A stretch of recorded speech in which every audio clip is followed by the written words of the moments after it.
Anna was a sweet and simple girl with big dreams in her heart. She lived with her father in a small apartment in the city. After finishing her studies, she wanted to work, earn money, and help her father who had raised her alone. One bright morning, she got a call from a big clothing store called Elegance Trends. They offered her a job as a sales assistant. Anna was so happy, she jumped from her bed and hugged her father. "I got the job, Dad," she said with a big smile. Her father smiled back and said, "I'm proud of you, Anna. Always stay honest and work hard." Anna promised she would. First day at work. Anna reached the store early on her first day. She wore a simple white shirt and black pants. Her hair was tied in a neat ponytail. She looked nervous but excited. The store was beautiful, full of fancy dresses, handbags, and expensive shoes. Everything looked shiny and elegant. The manager, Mr. Collins, was a strict-looking man with a cold face. He shook her hand and said, "You'll learn fast. Just follow the rules."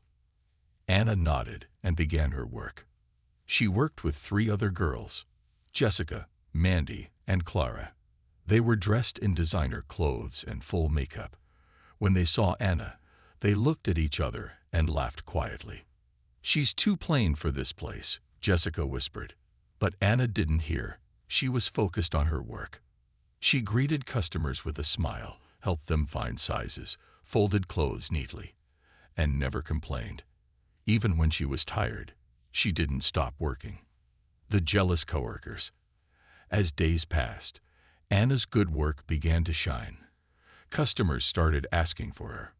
"That girl, Anna, she was very helpful," one lady told the cashier. Another said, "She's sweet. I'll come back again." Jessica didn't like this. She had been working there for over a year, but no one ever praised her like that. "She's trying too hard," Mandy said. "She thinks she's better than us," Clara added. Together, they started whispering behind Anna's back. "Look at her clothes. So cheap," they laughed.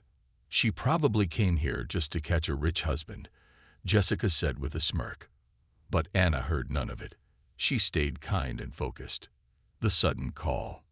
One Friday evening, just before closing time, Anna was arranging shoes when Mr. Collins called her.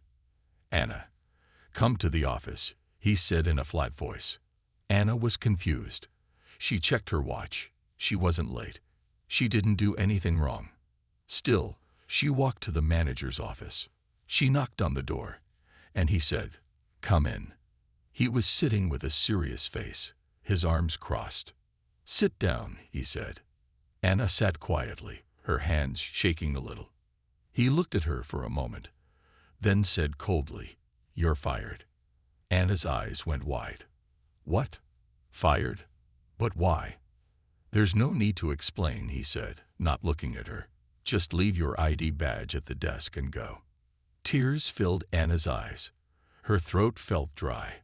She tried to speak, but words didn't come.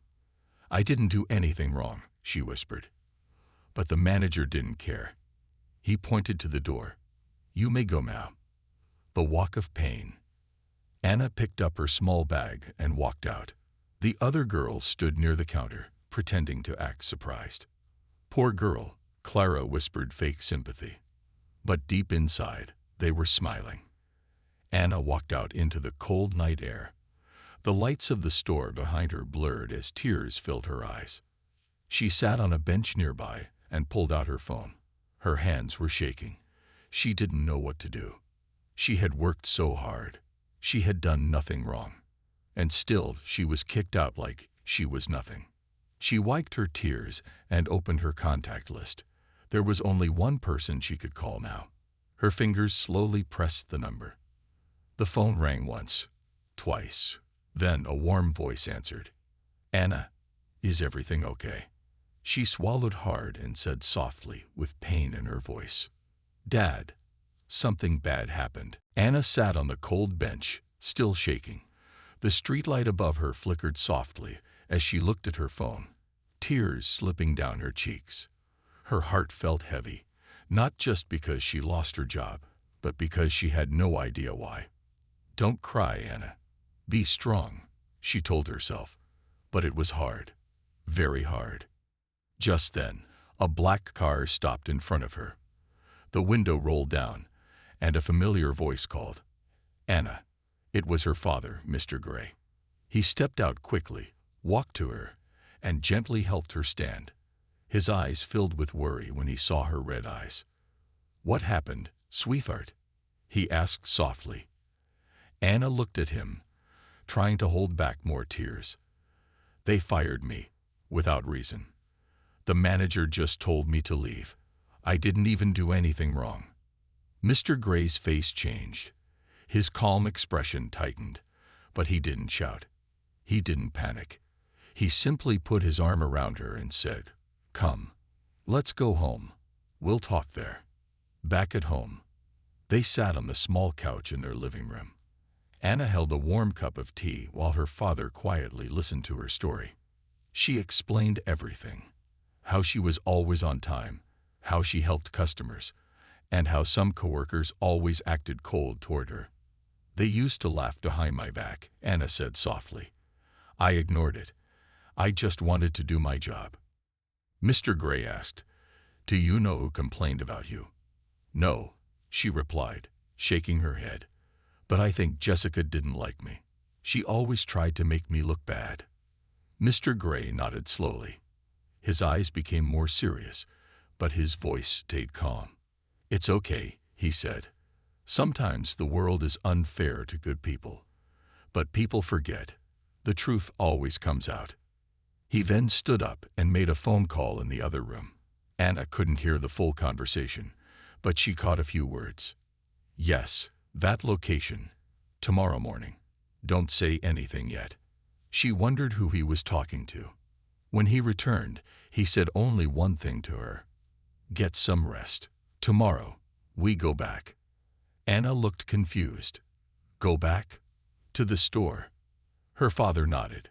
"Yes. Trust me. Back at the store." The next morning, Anna wore the same clothes she had worn on her first day. Simple, clean, and neat. Mr. Gray was dressed in a black suit, with polished shoes and a silver watch. He looked like someone important. And he was, though Anna didn't fully know how important. They reached the store just before opening. The staff were inside, laughing and sipping coffee. When Anna walked in, the room fell silent. Jessica raised an eyebrow and whispered to Mandy, "Why is she back?" The manager, Mr. Collins, walked out from the office. His face became stiff the moment he saw Anna and her father. "I told you not to come back here," he said loudly. "You've been fired." Before Anna could speak, Mr. Gray stepped forward calmly. "We're not here to argue. I'd like to speak to you privately. In your office." Mr. Collins looked him up and down, unimpressed. "And who are you supposed to be?" he asked rudely. Mr. Gray didn't answer right away. Instead, he took a business card from his pocket and handed it to the manager. Mr. Collins took it, glanced at it, and his expression completely changed. His eyes widened, his mouth opened slightly, but no words came out. His face went pale, like all the blood had drained out of it. Jessica, watching from a distance, whispered, "What's going on? Who is that man?" Mr. Collins swallowed hard, stepped aside, and said in a soft voice, "Please, right this way, sir." Anna was shocked. She looked at her father. "What's going on?" she whispered. Her father looked down at her and gently said, "Just stay with me, Anna. You'll see everything." The gossip behind closed doors.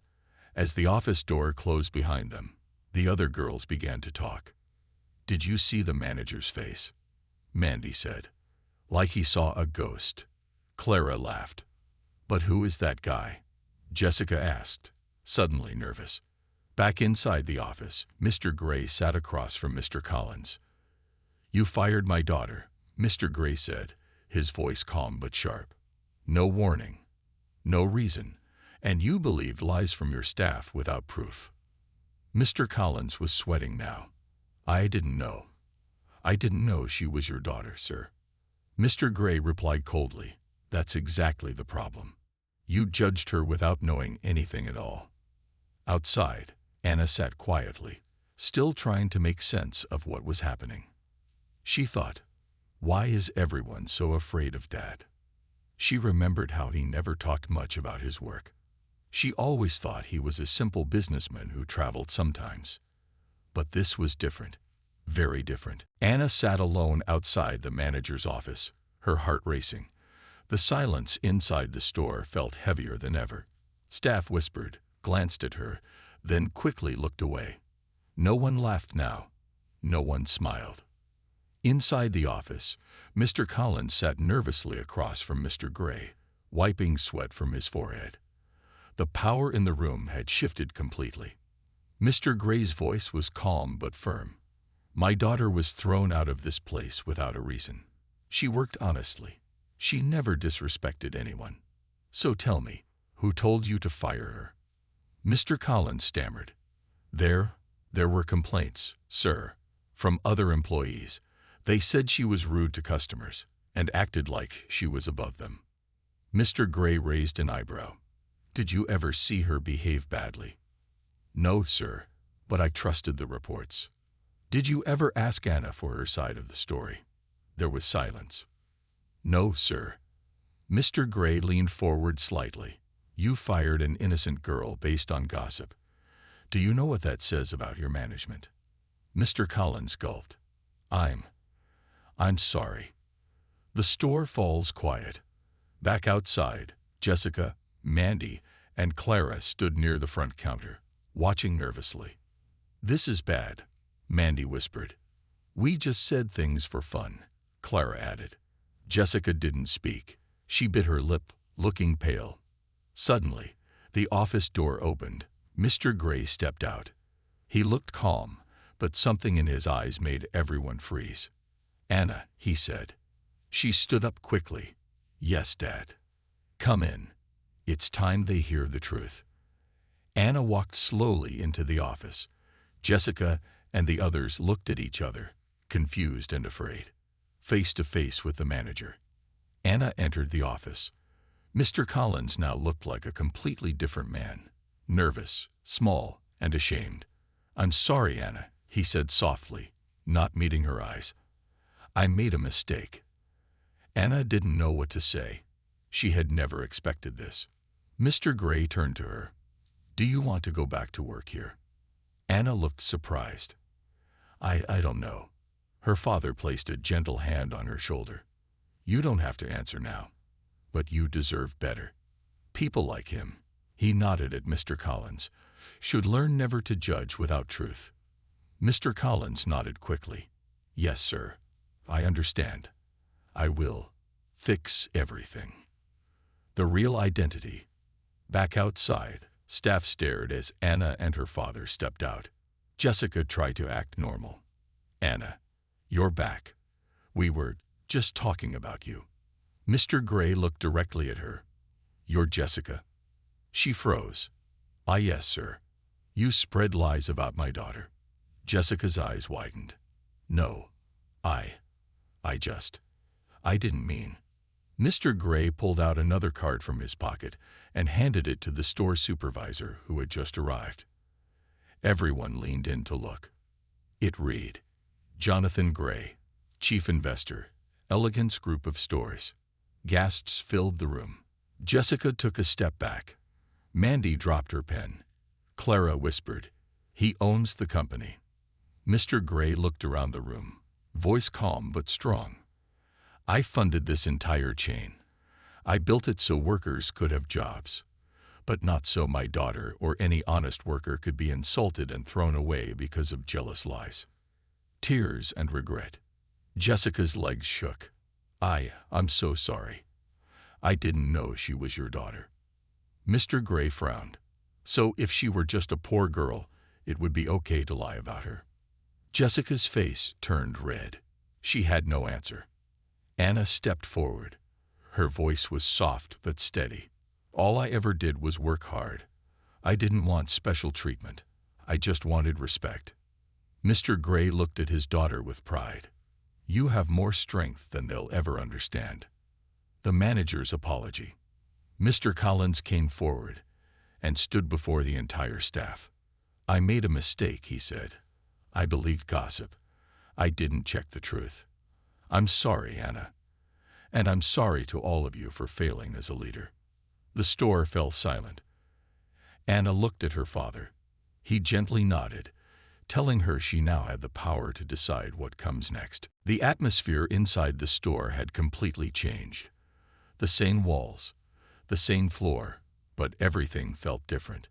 The fear, the gossip, the fake smiles, all were now replaced with silence and tension. Anna stood in front of the whole staff. Just yesterday, she was crying outside the store. Today, everyone looked at her with respect or fear. But Anna didn't want revenge. She wanted truth.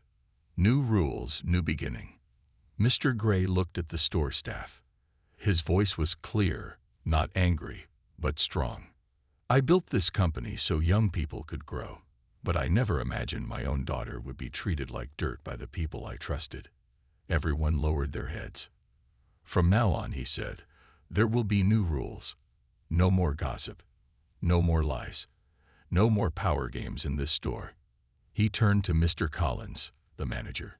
"You will report directly to me for the next 3 months." Mr. Collins nodded quickly. "Yes, sir. Of course, sir." Then Mr. Gray looked at Anna. "It's your choice. Do you want to come back and work here?" Anna stayed quiet for a moment. The memory of her crying outside the store was still fresh, but she remembered something her mother once told her. Kind people don't walk away. They stand tall and show the world how to treat others. She nodded slowly. "Yes, I want to come back, but only if I can work with respect." The staff were surprised. Even Jessica looked confused. Anna was giving them a chance, even after all they did to her. A talk with Jessica. Later that day, Jessica quietly walked to Anna during lunch break. She wasn't wearing her usual proud face. She looked nervous, almost like a child caught doing something wrong. "Anna," she began, her voice low. Anna looked at her calmly. "Yes." Jessica bit her lip, then said, I want to say sorry. What I did was wrong. I didn't know who your father was, but that doesn't matter. I acted out of jealousy. You were better than me, with customers, with your work, and I hated it." Anna listened carefully, but said nothing. Jessica continued, her voice shaking. "I don't expect you to forgive me, but I'm really sorry. Truly." Anna stayed silent for a moment. Then she said, "Everyone makes mistakes, Jessica, but not everyone learns from them. Are you ready to change?" Jessica looked into her eyes and nodded. "Yes, I want to be better." Anna gave her a small smile. "Then let's start fresh. No more games, just work honestly." Jessica looked surprised. "You're giving me another chance." "I'm giving us both a second chance," Anna said. Change in the air. In the next few days, everything changed. The staff no longer whispered in corners. They started helping each other. Customers noticed the difference too. The store felt warmer, kinder, more welcoming. Even Mr. Collins changed. He began asking staff for their ideas. He even thanked Anna for speaking up. Jessica and Mandy started working harder. They didn't gossip anymore. Sometimes they even laughed with Anna. Not fake laughter. Real friendship was slowly forming. One day, Clara said to Anna, "I feel like this is a different place now. You brought something good back." Anna smiled. "Kindness is powerful, Clara. More than people think." An unexpected visitor. One afternoon, as Anna folded clothes near the display, a woman walked in. She wore a sharp suit and had a serious face. "I'm here to see the store manager," she said. Anna called Mr. Collins, who greeted the woman with a nervous smile. The woman handed him a document. "Corporate sent me. I'm here to inspect your location. We heard about some recent events." Mr. Collins glanced at Anna, his face pale again. The woman turned to Anna. You must be the young lady everyone's been talking about. Anna Gray. Anna nodded, unsure of what to say. The woman smiled. Don't worry. I'm not here to punish anyone. In fact, I came to learn. Your story has reached the top levels of the company. Anna looked surprised. Really? The woman nodded. Yes. Not many people have the courage to return after being wronged. You didn't just come back. You made the store better. She handed Anna a small envelope. What is this? Anna asked. Open it, the woman said. Inside was a golden card that read, Leadership Training Program. Special entry. Anna gasped. What does this mean?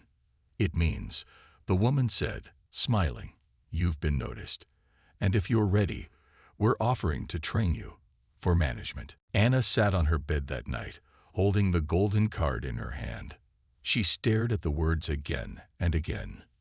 Leadership Training Program. Special entry. It was an offer most people dreamed about.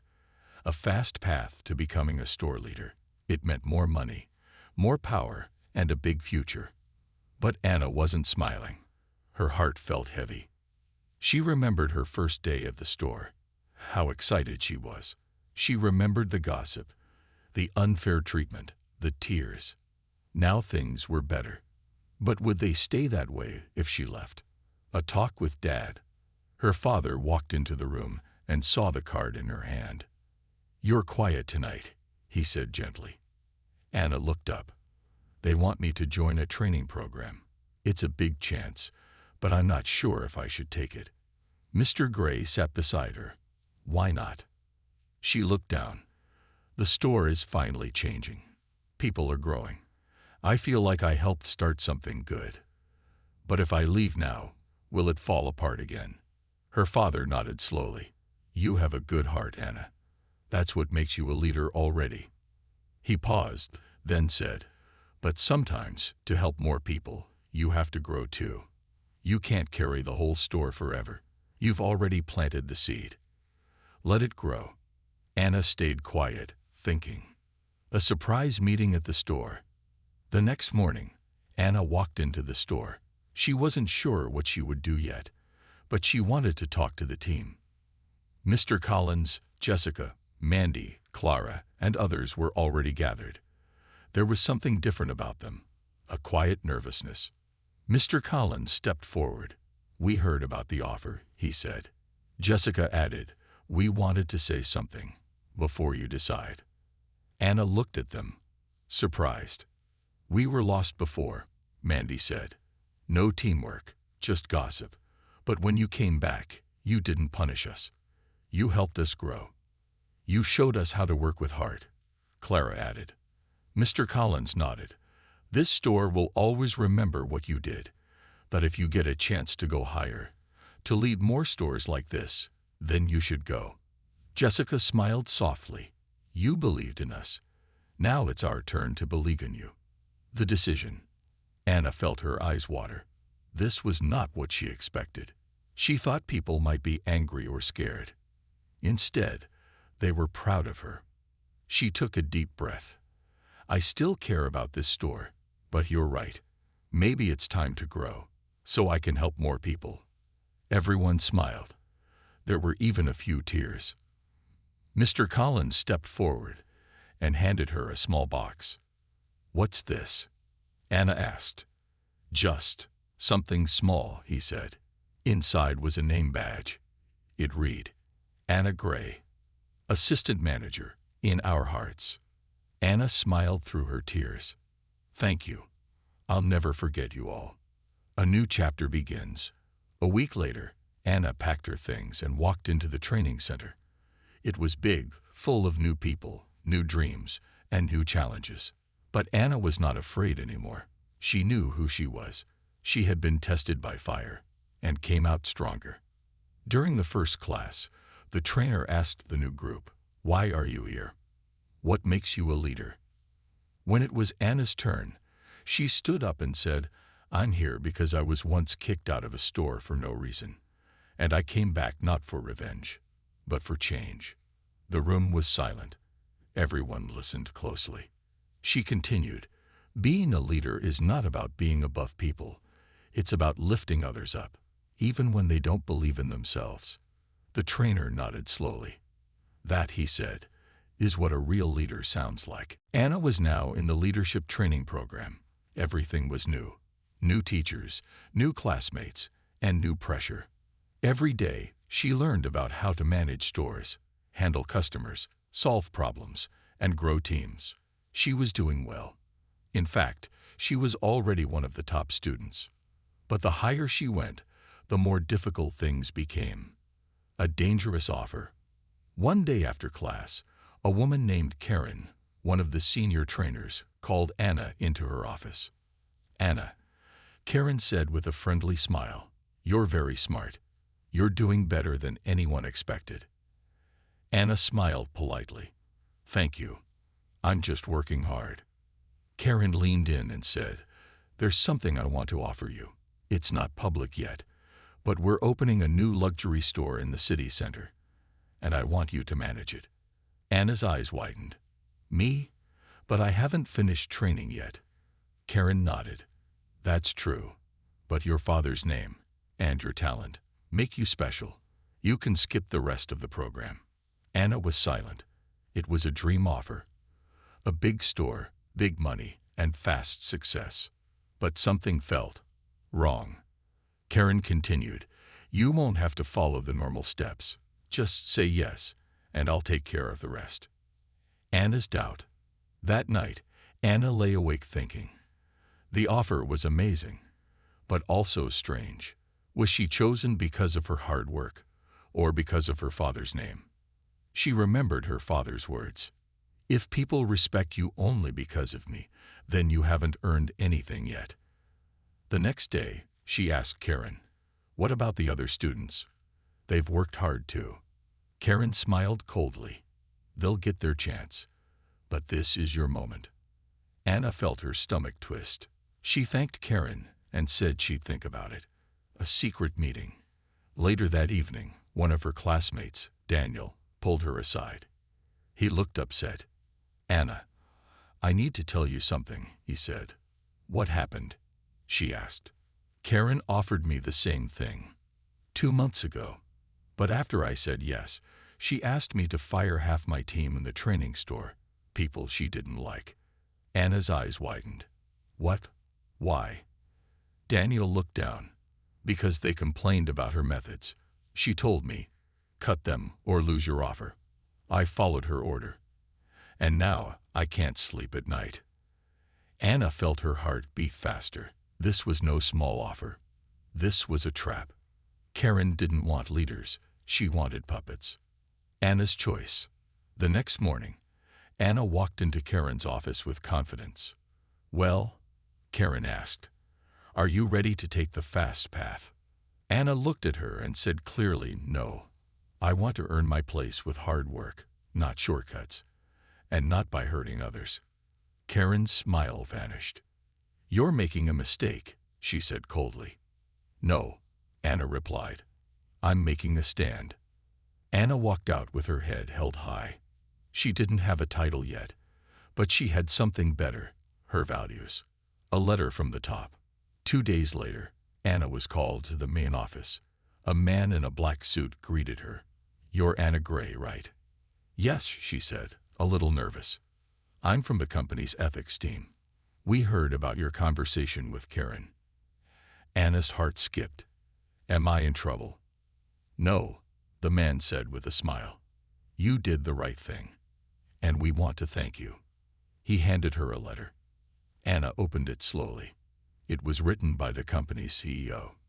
"Dear Anna, we need leaders like you, honest, brave, and fair. We are removing Karen from her position, and we're offering you a chance to finish your training the right way. You will not be pushed down. You will rise the honest way. Sincerely, CEO, Central Clothing Corp." Anna couldn't believe it. The system had tested her, and she had passed. Months passed. Anna completed the leadership training program without shortcuts. She earned her title with hard work, honesty, and heart. Now she stood at the entrance of her own store. Yes, her store. The sign above the glass door read, Gray & Co., Fashion with a Heart. The company gave her full control to build it her way. The same girl who once walked out in tears now held the keys to a dream. But Anna hadn't forgotten where she came from. First day, first step. On opening day, Anna wore a simple white shirt and soft blue jeans, not to show off, but to show her team she was one of them. Inside the store, her team waited nervously. They were young. Some were new. Some had no experience. Anna walked in with a warm smile. "Good morning," she said. Everyone greeted her, still unsure. Then she said something no one expected. "I was once fired from a store, for no reason. I cried outside, thinking I had no future. But that day taught me one thing.